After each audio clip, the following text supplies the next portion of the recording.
A brief history of the healing Yantras. The healing Yantras or symbols were said to have originated by Guru King Aaiyyan, but other Aayyanists say that the symbols originated from other Guru saints.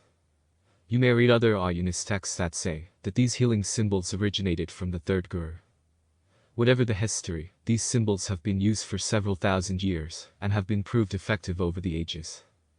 The symbols can be prefixed by the word ud to denote that they are to be performed on the client.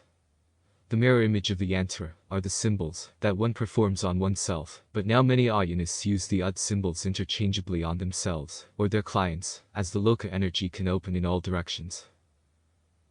The yantras written here are in the standard Aayyanist form, which is in fact a historical amalgam of the Atmani and Aaiyyanist scripts.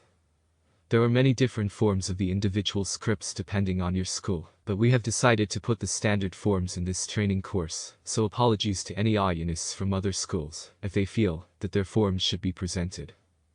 To non-Aayanist or beginners, the scripts are slightly different in form, but convey the same meaning. The most varied scripts are between the Sinika school and Parashanta school, but most of the schools agree to the general form.